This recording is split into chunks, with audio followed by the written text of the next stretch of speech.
Good morning, scholars, and welcome to our daily social studies video. Today, we are going to be working on chapter number 5, Waiting in Philadelphia. Before we start, I hope all of you are doing well at home. I miss you so much, and I hope everything is doing well. So let's continue our lesson. Let's remember, scholars, that our objective of the day is I can summarize the events at the start of the Constitutional Convention. Let's recap here for a second and let's remember that we are working towards the Constitutional Convention. Let's remember that the Articles of Confederation were created in the Second Continental Congress, and that a lot of Americans thought that that was not a very good way to have a central government. Let's remember that James Madison, Alexander Hamilton, even George Washington were seeing that there was a lot of issues and difficulties with the Articles of Confederation, mainly because there was a very weak central state. So today, scholars, we are going to learn what happened at the beginning of the Constitutional Convention. Before we start, I would like you to go to the Do Now in your packet, and let's review what was the Northwest Ordinance of 1787. Let's remember, scholars, that before there was a president and before there was a government as we know now with the three division of power, the Senate, the Congress, the President, and the Supreme Court, the judicial, the legislative and executive power. Before we have that three division in power, there was no president in the United States. And there was one Congress. There was one Congress that had the possibility to make some decisions, but it was always bounded to the state's will. So scholars and historians that study the early American situation, they said that the Northwest Ordinance was one of the best pieces of politics and legislation that they passed. Why? Because it created new states. And where were those states? So to become a state, you first have, like this Northwest Territory was divided into 3 to 5 states. As the image said, we had Ohio, we have Indiana, we have Illinois, we have Michigan, we have Wisconsin, and we have Minnesota. So let's remember that this big piece of state of land was first Native American territory. Let's recall, scholars, that the 7 Years' War was fought because English people in 1758 were starting to move south, were starting to move to the Ohio Valley, and they want to have the beaver fur. That's when George Washington and others fought them, and that's what started all, if you could say in a sense, the American Revolution, because then we have all the taxes imposed by the English people to the colonies. But let's recall, scholars, from our previous video that one territory could become a state if it had at least 60,000 settlers. There is really freedom of religion, the right of trial by jury, free access to the major rivers of the region, and also, scholars, let's remember that slavery was banned in this part. There was no slave states in these new areas.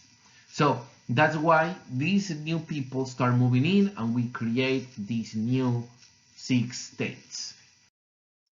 Also, scholars, this is, as we recall, the Northwest Ordinance was mainly establishing states in the Midwest. That's where you, me, your family lives. It's in the Midwest where all this is happening. These are the states that, as you can see in the image, will become the Midwest. And we have here a natural border. What is the natural border that divides this region? The Mississippi River. It's very important, scholars, because in our next unit, when we are going to talk about the American presidents, the Mississippi River will become a very important part of the country and the expansion of its economy. So let's make sure that when you are watching the image and the video, you are looking at the Mississippi River. I will stop 1 second so you can locate it. It is between Wisconsin and Illinois. So this blue part that is going through these states, that's the Mississippi River that goes all the way to the south in Mississippi as the state name. Okay, let's recall, scholars, that these new states were as well part of the Union. So as part of the Union, they have the same states and the same rights and the same actions as well as the original 13 states. So that's very important because these were people that were not recalled or considered second-class citizens. They were equal as someone from Virginia, someone from Georgia, someone from Carolina, someone from New Jersey, someone from New York. They had the same rights.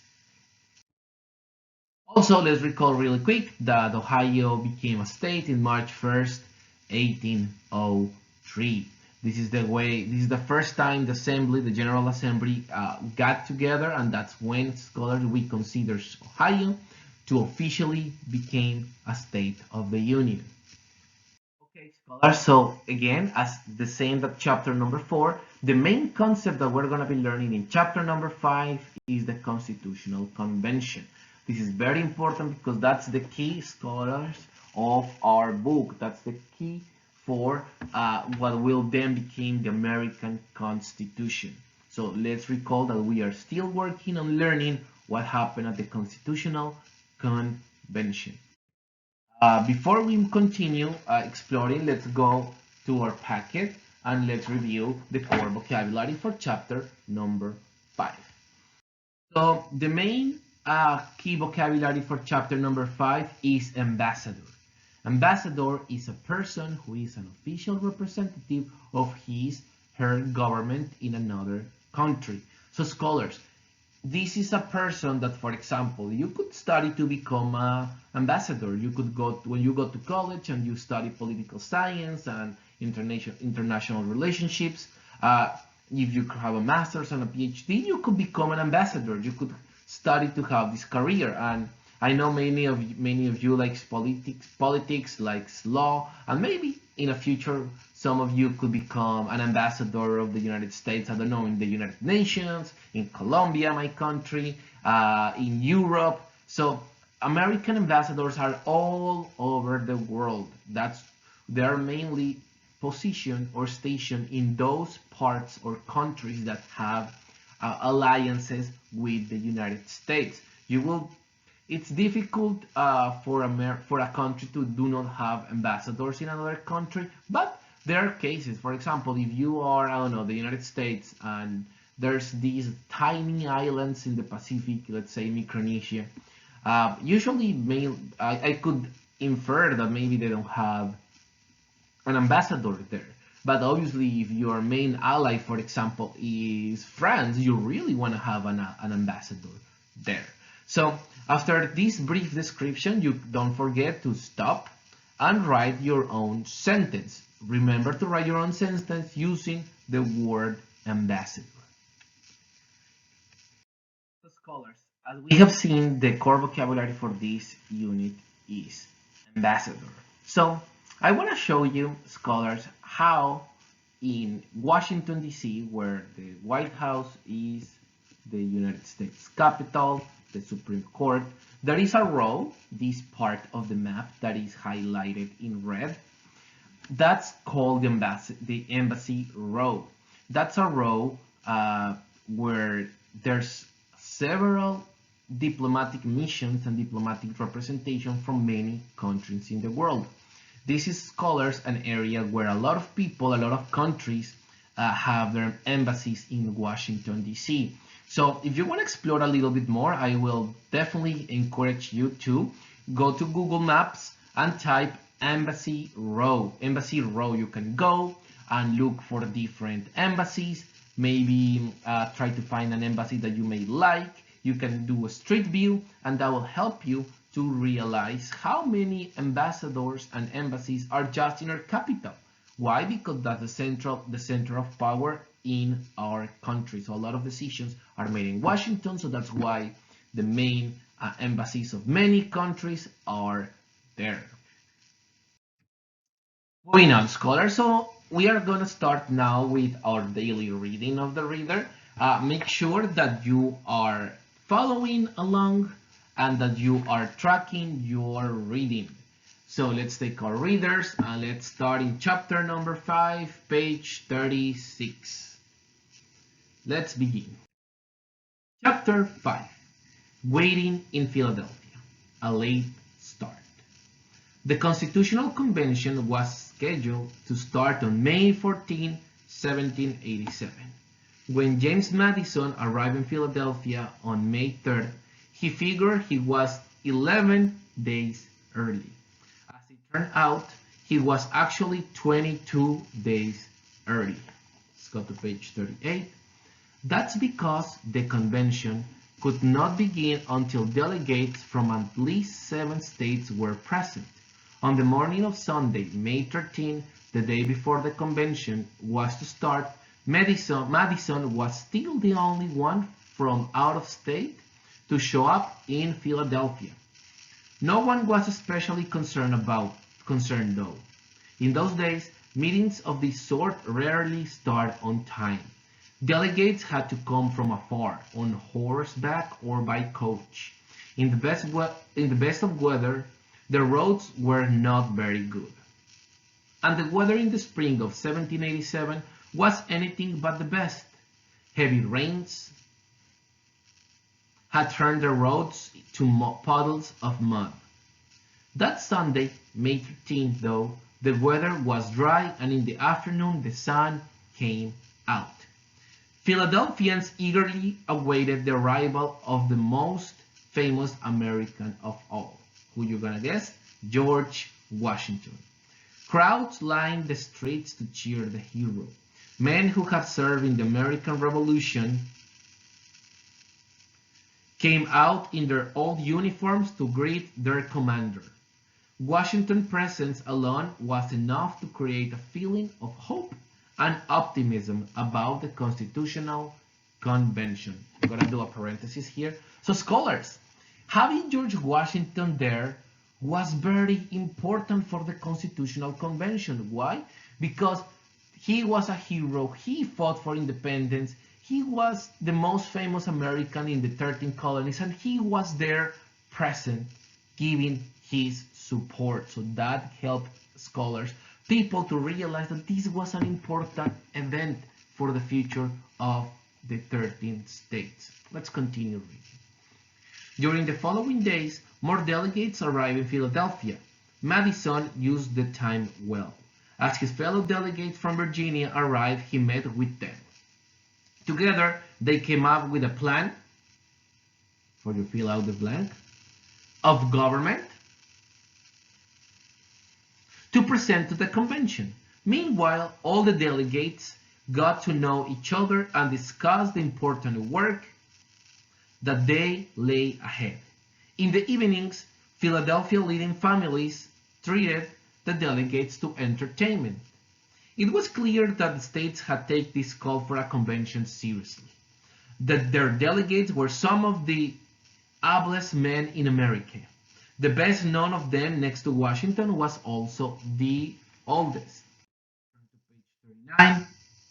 That was Ben Franklin, or Benjamin Franklin, the man who used a kite and a key to show the world that lightning was electricity.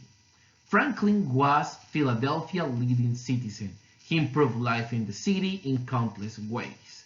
He had founded the first lending library and, let's go to page 40, helped to start a university. He also invented numerous items that made life easier for Americans. If anyone could be described as practical, it was Benjamin Franklin. People counted on his good sense to help the convention succeed. Franklin was now in his 80s and in not good health. He could no longer walk even 200 yards from his house to the convention meeting place. But practical Ben was prepared for everything. He had bought brought back a sedan chair from France. This chair rested on two long poles and had a cover on top to protect the ride from rain or sun. Four men, two on each pole, lifted the chair and its passenger, taking him from place to place. Philadelphia was quite used for seeing four men. In fact, so let's see, scholars, that this person didn't cry or was like, oh, I cannot walk. He was an inventive person. Why? Because he was reading, he was learning, and he was putting into practice what he learned. So let's continue now to page 41. In fact, four prisoners from the local jail, hired by Ben Franklin, carried the famous world citizens around town in this manner. Several famous Americans were not present for the convention. Thomas Jefferson and John Adams will have loved to be there. However, they were serving their country in Europe. Jefferson was our ambassador to France. Adams was our ambassador to Great Britain. Also absent were Patrick Henry of Virginia and Sam Adams, and John Hancock of Massachusetts. People remember Patrick Henry for his stirring speeches in support of the Patriot cause. One of his most famous speeches made before the Revolution was the one in which he said, "I am a Virginian no more, but an American." Well, that was then. By 1780s, Patrick Henry had decided that maybe he was mainly a Virginian after all. That is, his love for his home state was at least as great as his love for the United States. He opposed strengthening the central government, and he correctly guessed that's what the leaders at Philadelphia were up to. Although Virginia chose him as delegate to the convention, Henry refused to attend because he later said, "I smelt a rat." I'm going to do a parenthesis here. So scholars, it was not uncommon for people to feel more as Virginians, Georgians than Americans. Let's remember that if you were born in a colony, then you fought for independence and then you become a state. Remember, scholars, that the states had their own constitution and laws. For example, George Washington was fighting first for the colony of Virginia against the French people in the French and Indian War. But then many people, like we can see Patrick Henry, he was more into becoming a Virginian than feeling as an American. So this is something that was common back then. It's like in scholars, if you feel more like an Ohioan than maybe like an American. Let's continue reading. The work begins. Page 41. Finally, enough delegates arrived to the convention to begin. On Monday, May 25, delegates walked from their hotels and, page 42, boarding houses to the handsome Pennsylvania State House. The city was already awake and moving. The clatter of horses' hooves and the rattle of the iron wagon wheels traveling over the cobblestone streets was ear-splitting. As a favor to the delegates, the city government later spread gravel over the cobblestones to reduce the noise. The delegates entered the State House and gathered in the East Chamber, a large room about 40 feet by 40 feet, with, page 43, high windows on two sides.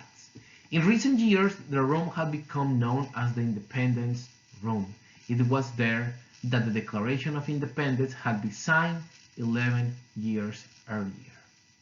A number of delegates to the Constitutional Convention had signed that declaration. Looking around the room now, they saw familiar sights. The table, each covered with a green cloth, the inkwells and quill pens set on each, ready for use. In this room, they had helped give birth to a nation. Now they have come here once more. this time to try to give that young nation a more secure future. At about 11 a.m., the guard closed the doors and the delegates took their seats. It was time to get to work.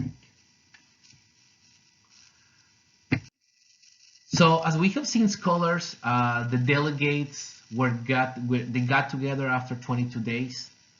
A lot of them had to travel through horse, or but they were walking or carrying by horse or different transportation means from the era.